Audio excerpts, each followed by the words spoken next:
story. Oh, freedom. Oh, freedom. Oh, freedom. Freedom. Oh, sweet freedom. Well, sir, here we are again, another Black History Month in the United States of America. Now, ain't no use of you trying to guess who I am, because very few people outside of Los Angeles, California, know my name. I don't get offended because, you see, I do what I did just because it was the right thing to do. My name is Bridget Mason. They call me Biddy. Yes, Bridget Biddy Mason. Now, some folks say I was born in Hancock, Georgia, and other folks say I was born in Mississippi, but to tell you the truth, I don't rightly know. All I know is that I was born a slave. Being born a slave is a miserable life. I wouldn't put that on nobody. I don't remember my mom or my pa, but they tell me that I was part African and part Native American. Don't none of that matter. I'm still a slave. Now, I was sold several times in my lifetime, but I started remembering when I got sold to John Smithson. Now, John Smithson, he was a slave master. He didn't always do right by us. Matter of fact, when I was a young woman, maybe about 18 or 20 or something like that, his cousin, Robert Marion Smith, and his wife, Rebecca Crosby Smith, got married. And my master, John Smithson, gave me away to them like I was a chicken or something. And that's how I got from Georgia to Mississippi. Now, Mrs. Smith was right sickly, and so I spent a lot of my time taking care of Mrs. Smith. But my job was more than that. I helped the house slaves with the stuff they was doing in the house. It was my job to tend to the children, as well as work in the cotton fields, and if any babies was born, whether it was a cow or whether it was a person, I was the midwife to them. Now, I got real good at midwifing, and I got real good at mixing up medicines. God showed me how to take herbs and plants and stuff and mix it for the healing of the body. Now, Master didn't always do good by me. All three of my children is his. I was blessed with 3 beautiful daughters. Lord. And in 1 year, after all that dirt he did, Master decided to get religion. Yeah, he done got saved now. Now, if that wasn't enough, he wanted to be part of the leadership of what they called a Mormon church. Master decided that he was going to be part of a 300-wagon team that left from Mississippi to go to Salt Lake City, Utah. Utah? I ain't never heard of no Utah. But I tell you one thing, it's a long walk, 1,700 miles. Now, Master and his folk, they rode in them 300 wagons, and they carried their belongings in the 300 wagons. And it wasn't like we was on no vacation just because we was walking from one place to another. I still had to tend to the babies, tend to Master's wife, tend to making the food, preparing the meals for all them folk, setting up camp, setting down camp, everything in between. I was tired. I ain't never walked so much in my life. And we didn't get no break just because we was traveling 1,700 miles. That's a long place to drive, let alone walk. Sometimes at night, I was so tired I could hardly even sleep. Even though I had to get up early in the morning and start the same thing all over again. Being a slave wasn't no good thing. Because nobody knowed all the trouble that we saw. We walked and walked and walked some more. Now, mind you, I had children of my own. At that time, my children was 10 and 4, and I had a baby that was still on my breast. But they worked me like a slave. And when I thought at night sometimes I might have just a few minutes to myself, I would look up at the stars and just feel so helpless. All this great big old world, and here I am alone. Sometimes I felt like a motherless child, you know. I never knew my mom. I was so little. And then soon as I had 2 minutes to myself, that old so-called saved massa come tipping around, because his wife was sick and couldn't provide her wifely duties. So along with all my other duties, here he come. God help me.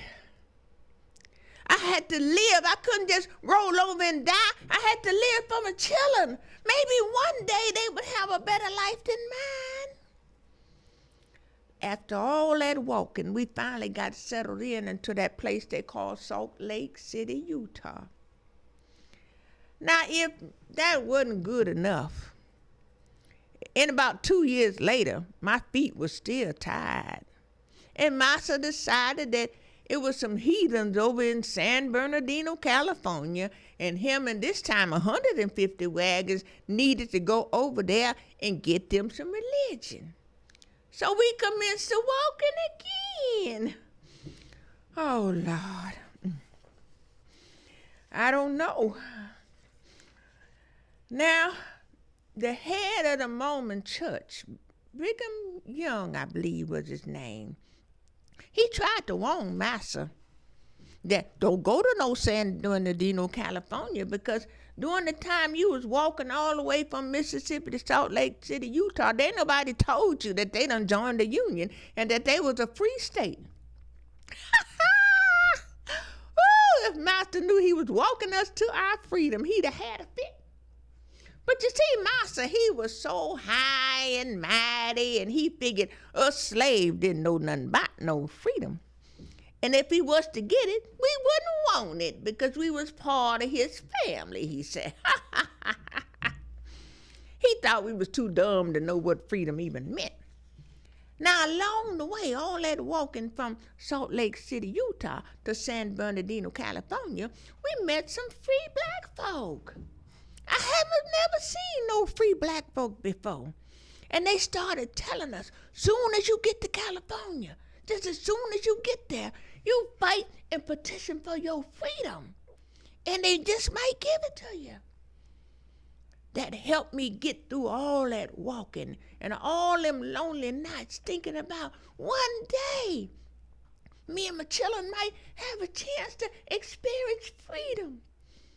And I thought about at night, what would I do if I had my freedom?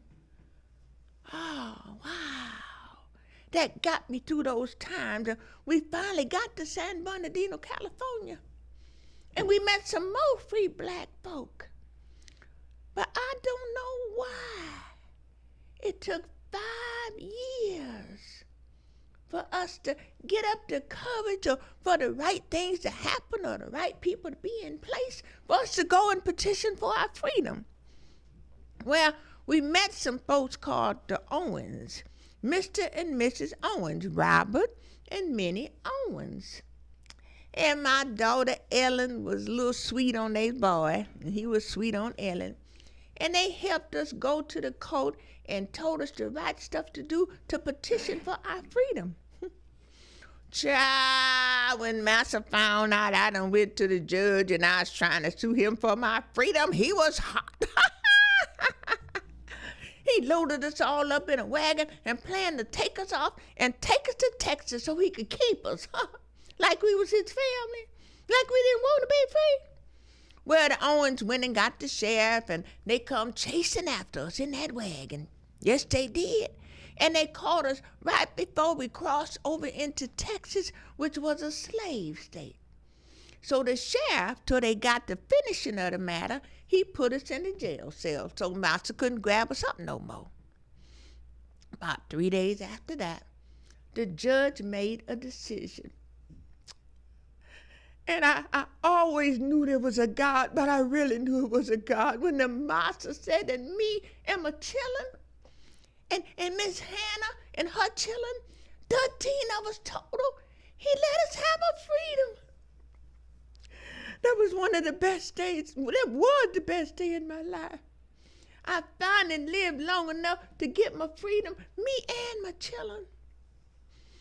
The Owens said, "Now, Betty, you's a free woman. What you gonna do? Where you gonna go?" Well, I told you, my daughter and their son was a little sweet on each other. So we decided we'd go to Los Angeles with the Owenses. God bless me soon as I got to Los Angeles. You see, all them babies I done birthed and all them children that I done helped midwifing and the skills that God gave me with my hands about mixing up medicine and stuff came in handy. You see, around that time, free folks was making a whole $1.50 a day. Now, I went there and I met this doctor, and he heard about my skills and took me around a little bit and saw what I could do. That doctor paid me $2.50 a day. God is good, ain't he? Yes. And the Owens was wealthy to be free black folk. Because, see, they had to buy their freedom from where they come from. So they knew how to save money and how to do stuff. And they said, "Betty, don't spend all that money. You save some of that $2.50 a day to do something for yourself." I did.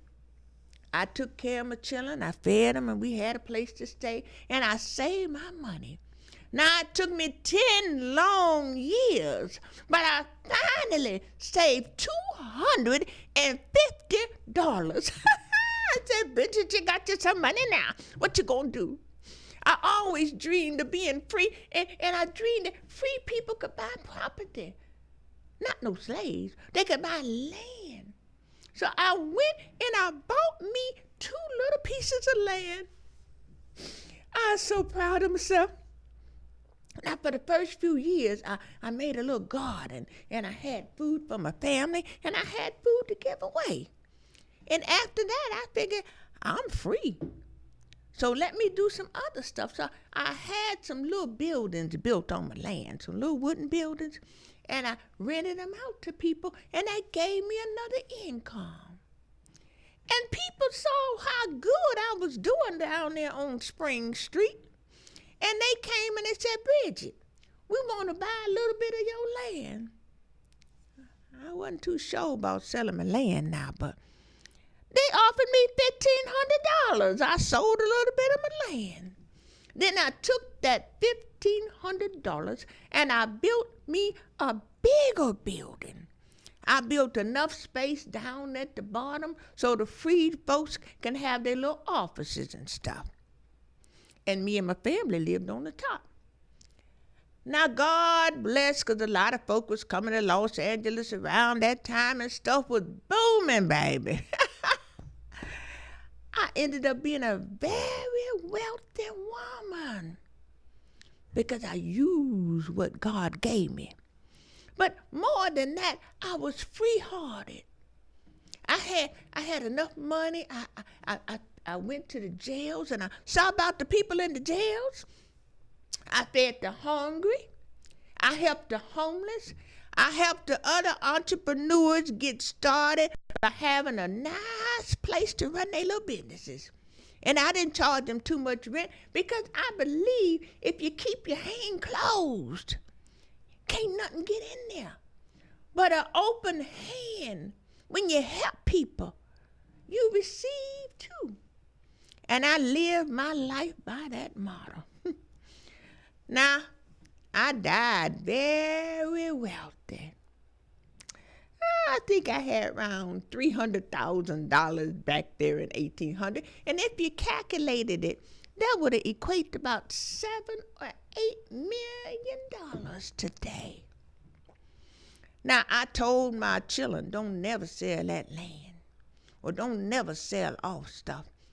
And you know, over time they might have sold and switched, but they always reinvested in land so that we could have generational wealth. Now, my grandson at one time was the wealthiest man, one of the wealthiest men in whole Los Angeles. Now, when I died, they buried me right outside of town in a little old unmarked grave. You know, sometimes you think about all the stuff you did in your life and then you died. Nobody even put a marker on your grave. But I ain't do it to be famous. I did it because it was in my heart to help peoples. And that's what I did. Now, about 100 years, oh, I forgot to tell you. I gave money so they can build the first black church in Los Angeles. Yes, sir. First African Methodist Episcopal Church. You know that church is still there today in 2020. But in 1988, I believe, Mayor Tom Bradley, he heard about my story. And he decided that'd been too long for me to be in an unmarked grave. So he had a great big old celebration. And about 1,000 of them folk from that little church came. Well, there ain't no little church then. They had about 3,000 members by that time. And people from the city and all kind of people came. And they declared that November 16th, 1989 was the first Bridget Biddy Mason Day. Oh, that was right nice of him. And they gave me honor for the things that I did. Now, this time of year, I usually go around in February and I usually tell people about what I did, not to be bragging and all, but really to be encouraging to folk that even though I was born at the bottom of the barrel, a slave, God used my hands and my brain and my heart. And when I started helping people, that's when my blessings came. Now, I look around here at y'all in 2020. You still walking around like you're in slavery. Some of you got some smart brains up there. But ask yourself, what is I'm doing with it? God gave you opportunity. Just like we walked around Los Angeles for 5 years and we was free. Don't walk around with your freedom and act like you bound and in slavery. Find out what you're supposed to be doing and get to doing it. Now, another thing is I see folk out here making way more than $2.50 a day, way more than $2.50 an hour, and ain't got $250 saved. You got to do like the Owens told me. Start saving your money. Not to buy no tennis shoes, not to buy no purses and stuff with somebody else's initials on making their family rich, but to invest in your own family, your own livelihood. Now, y'all can get land anytime you want to. How many of you got some? Matter of fact, how many of you got $250? I just come around to encourage you. And another thing I want to tell you, you got to work together. I could have took me and my family, we could have had our land, we could have lived good, we could have done what we did. But I believed in helping the other folk trying to get their little businesses and stuff. Now, some of them came up to be pretty good businesses. Yeah. So I just want to tell you, just be proud of your freedom. It ain't nothing like freedom. I looks around and it's so sad to see so many of y'all in this new kind of slavery. I think they call it incarceration. It's a sad thing. But just like I got my freedom, start thinking and start doing the things to keep your freedom. Don't get involved with the wrong people in the wrong situations that can cause you to lose your freedom, because it ain't nothing more important than to be free. I know. Now, I got this little poem here. It says by Deborah A. Wright, copyright 2015. And since my time, y'all had a hero, a man named Martin Luther King. And this here poem is about him. And it says, who buried the dream? When they were young and full of hope, Martin had a dream. When foes oppressed, distress, unrest, they marched towards freedom's beam. The battle hard, the journey long, most tedious and uphill. The cry for freedom rang out loud as blood ran down the hill. Jim Crow guarded as his own, unwilling to render our due. They boycotted, marched, and went to jail, not willing to subdue. But one day Martin had a dream that the future would unfold. Little boys, black and white, hand in hand, the story told, of a land of peace and harmony, a land where all were free, where bloodshed was not our own, a land of unity. Oh, yes, we moved to the front of the bus. At the counters we could eat. Forbidden fountains quenched thirst for all. We rested our weary feet. But nearly 50 years have passed since freedom's story told. A younger generation dares to cry, that dream has gotten old. A generation that has no scars of haunting memories, the fear of terror, dread of night, of hooded enemies, of crosses burned in our front yards, souls silenced by hatred's stare, strange fruit spurned by the ignorant and unlearned, yet our freedom we did dare. Nowadays it's God bless the child that's got his own, an anthem they now sing. They've taken Jim Crow's shovel and somebody buried the dream. We must take our youth beneath our wings and spend precious time to teach. Unless they know our history well, the agony will repeat. Multitudes have struggled. Many died for freedoms we received. A dream so full of promise, we must continue. We must believe. Teach our young. Remind the old. Keep Martin's dream alive. For freedom we must never rest. March forth, my people. Strive. You see, now is a good time as any. So much ground to redeem.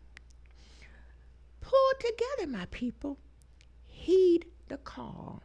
We must unearth the dream. Now that this is February 2020, we've learned a lot of history. We've learned a lot of the true facts of history. Some of the things that I learned in first and second grade weren't necessarily all of the truth, and some of it were outright lies. Make a promise to yourself to study our history.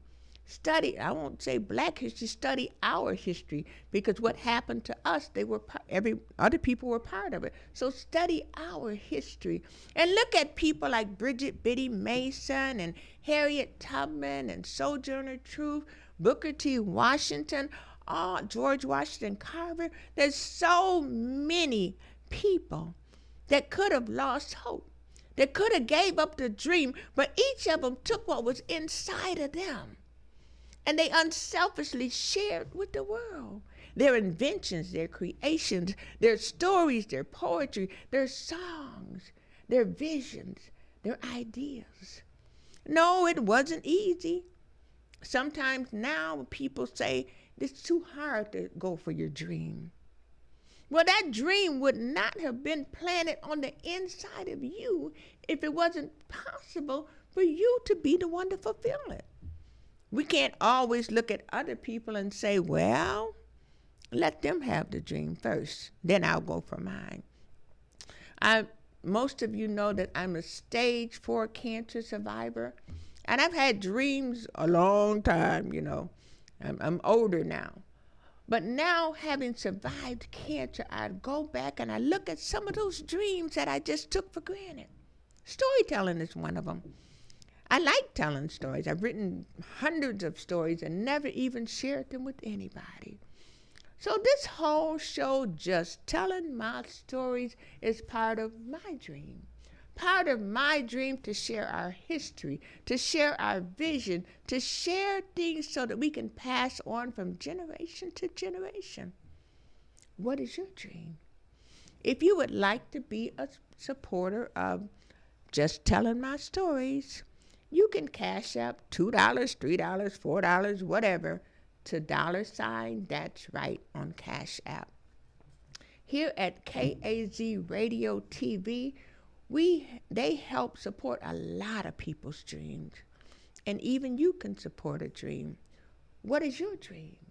Just like Bridget Biddy Mason and just like so many others, February is a wonderful time to write your vision out, write your dream out, and be proud of the person that God has created you and the dream that He's buried deep inside of you. Again, this is Deborah A. Wright, a.k.a. Lady Parablist, signing off for Just Telling My Stories. Please click share.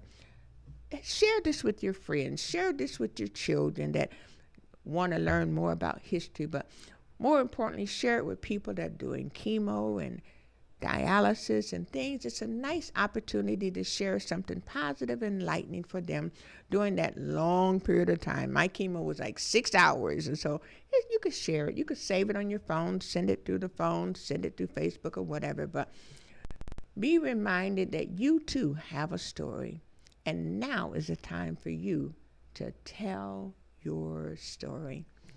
Thank you.